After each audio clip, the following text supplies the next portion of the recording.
Buenas tardes para todos. Antes que nada, por supuesto, se impone un agradecimiento y una felicitación.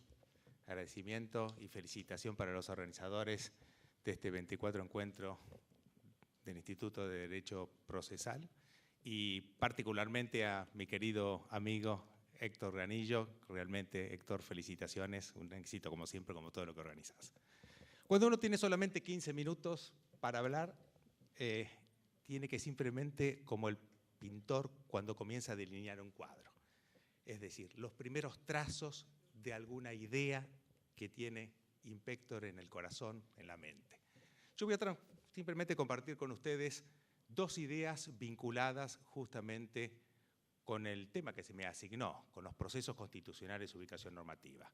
Una idea vinculada propiamente, que yo voy a llamar procesal, vinculada justamente con la ubicación normativa de los denominados procesos constitucionales, y una idea que yo voy a llamar sustancial o ideológica, que está vinculada esencialmente con una preocupación del garantismo procesal y una preocupación de los constitucionalistas, que es justamente la limitación del poder público y el aseguramiento de los derechos constitucionales de todos nosotros. Y en la primera idea que quiero transmitirles respecto de los procesos constitucionales es la idea que se vincula justamente con qué son los procesos constitucionales. Es decir, ¿por qué tienen que estar ubicados en forma independiente o tienen que estar ubicados en algún capítulo del Código Procesal Civil y Comercial y cómo ha sido el tratamiento en la Argentina de esta temática?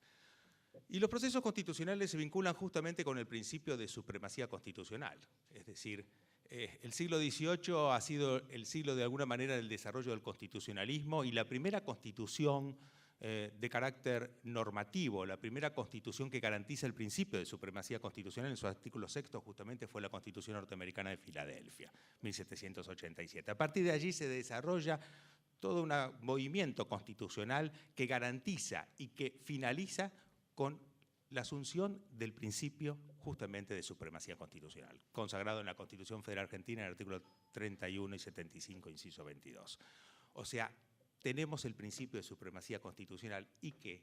Pero la Constitución además tiene fuerza normativa. Es una norma obligatoria, a pesar que todavía esté en discusión para algunos gobiernos y algunas medidas, pero tiene fuerza normativa, es obligatoria y define la validez e invalidez del resto de las normas del sistema jurídico. Esto fue justamente lo que consagró el principio de control de constitucionalidad judicial cuando fue depositado en cabeza del Poder Judicial en Marbury versus Madison 1803, justamente, y después con la creación lógica de ese gran jurista austríaco que fue Hans Kelsen a partir justamente de la Constitución checoslovaca y de la Constitución austríaca de 1920. Los dos grandes modelos de control de constitucionalidad en el mundo occidental, el modelo justamente kelseniano reflejado en lo que son tribunales constitucionales en toda Europa y en gran parte de Latinoamérica, sobre todo a partir de las reformas constitucionales de la década del 90, y el sistema judicial difuso al estilo americano que solamente en Latinoamérica mantiene a nivel federal la Argentina, la República Argentina. Bien, los procesos constitucionales son justamente aquellos procesos vinculados con el principio de la supremacía constitucional, aquellos procesos destinados a garantizar la supremacía constitucional. Y esto incluye dentro de una nueva temática que se denomina derecho procesal constitucional, todavía discutida, todavía discutimos con Adolfo Alvarado justamente sobre la autonomía de esta nueva disciplina del derecho procesal constitucional, pero lo cierto es que en términos generales en toda Latinoamérica se acepta la autonomía normativa, la autonomía disciplinaria, la autonomía académica, la autonomía jurisprudencial del derecho procesal constitucional como herramienta justamente para hacer vigente el principio de supremacía constitucional. Pero esto es fácil verlo en aquellos países donde tienen un sistema concentrado o cuasi concentrado de Tribunal Constitucional. Mucho más difícil verlo en la Argentina, porque como decía, somos el único país junto con Estados Unidos que mantenemos un sistema de control de constitucionalidad judicial difuso. Entonces bastan con las normas procesales para garantizar el principio de supremacía constitucional.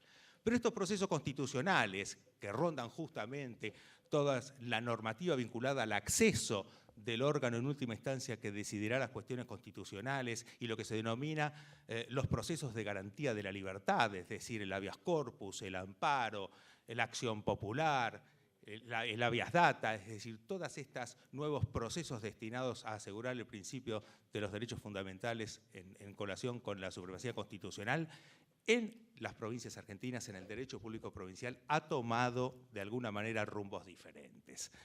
Principalmente, a pesar de que los primeros antecedentes, como es el caso de Neuquén, por ejemplo, desde 1957, principalmente desde la recuperación de la democracia en Argentina en 1983 y desde la reforma constitucional de 1994, encontramos con que hay diferentes mecanismos distintos en la acción de control de constitucionalidad, dados fundamentalmente por la acción de inconstitucionalidad que se presenta ante los superiores tribunales de provincia.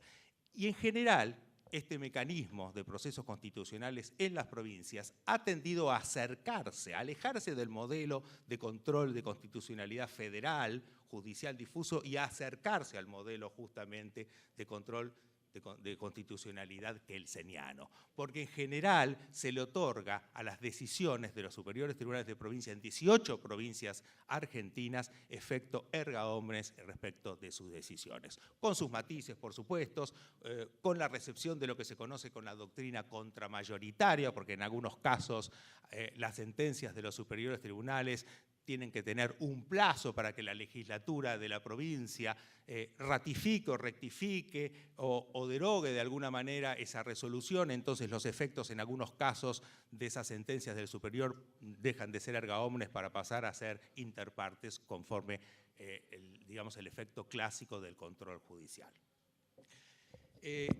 Esto respecto a los procesos constitucionales.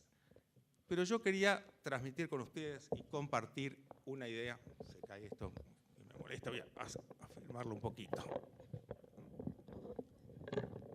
Gracias, ahí está. Yo quería compartir con ustedes, les decía, una idea sustancial vinculada con este tema. Y la idea sustancial ronda alrededor de un concepto ideológico, de una idea ideológica. Yo creo que para nosotros los garantistas, que hacemos de alguna manera siempre hincapié en dos conceptos fundamentales, el concepto justamente del respeto por la Constitución y el concepto de la unidad del proceso, del concepto unitario del proceso.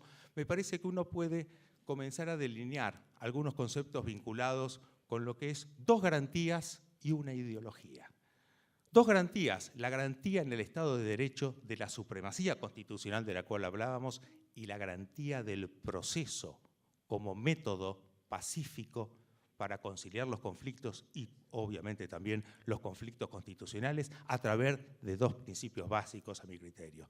El principio básico de la supremacía constitucional, lógicamente, pero el principio básico de la imparcialidad del juzgador, tanto funcional como subjetiva, y el principio básico de la bilateralidad, que es nada más ni nada menos que efectivizar dentro del proceso la garantía de la igualdad de las partes, que en el caso de la Constitución argentina consagra el artículo 16 de la Constitución.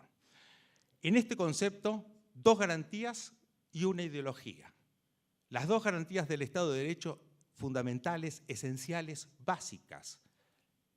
La Constitución como ley suprema con fuerza normativa. El proceso como método de solución pacífico de los conflictos, de todo tipo de conflictos, a través de la aplicación de estos principios. Y una ideología, la ideología garantista. La ideología que se adecua justamente con estos principios, que se adecua con el principio de supremacía constitucional y principalmente se adecua con la garantía del proceso a partir de la aplicación de estos dos principios que yo sentaba. Y este tema no es un tema menor, porque aunque parezca mentira, el movimiento constitucional, como decía, se desarrolla a partir del siglo XVIII para tratar justamente de algo tan esencial como es tratar de limitar el poder público. Y en la limitación del poder público, mucha sangre ha corrido. En la limitación del poder público, muchos derechos, de alguna manera, han caído. En la limitación del poder público, mucho sufrimiento han tenido diferentes sociedades. Yo tenía un profesor de Derecho Constitucional hace muchos años, que todos ustedes deben conocer, René Balestra, que decía, nosotros los profesores de Derecho Constitucional hacemos ciencia ficción, realmente. Cuando recuperamos la democracia hubo una explosión del derecho constitucional, una explosión de la demanda de resguardo de los derechos, de las peticiones de derechos. Yo a veces siento, les digo sinceramente, que todavía hacemos ciencia ficción, los profesores de Derecho Constitucional. Porque cuando veo algunas medidas a principios del siglo XXI, cuando siento algunas cuestiones y leo algunos artículos de los diarios y veo algunas medidas del poder público, realmente me resulta muy difícil en una clase de Derecho Constitucional explicar, por ejemplo, el artículo 17 de la Constitución, donde más allá de las ideas, de los partidos, de las ideologías, claramente se dice que las expropiaciones pueden ser decretadas declarando el interés público, pero que deben ser declaradas por ley y previamente indemnizadas. Lo dice la Constitución, no lo dice ninguna ley, no lo dice ninguna norma ambigua. Porque cuando la literalidad, uno de los principios de interpretación constitucional es que cuando la literalidad no admite dobles interpretaciones, no hay que acudir a otro principio de interpretación.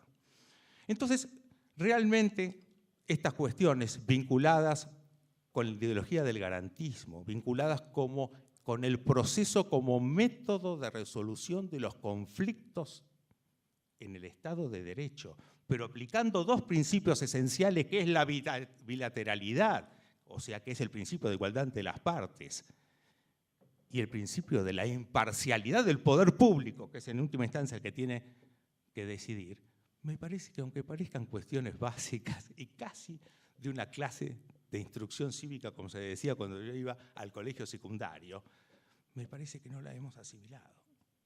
Y me parece que los riesgos, de alguna manera, que trataron de preservarse con el nacimiento del movimiento constitucional, todavía están presentes en muchas de nuestras sociedades. La lucha no es fácil.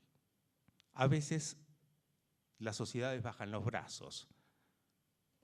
Hay mayores tensiones, hay tensiones menores. Pero lo cierto es que todos nosotros, que somos gente vinculada con el derecho, tenemos muchas misiones y muchas tareas. Pero hay una fundamental que no podemos nunca olvidar, sea cual sea el cargo que ocupemos o la función que estemos desempeñando en ese momento. Y es justamente la lucha por el principio y por la fuerza normativa de la Constitución. Este concepto tan básico encierra nada más ni nada menos que el concepto de la libertad de todos nosotros. Gracias.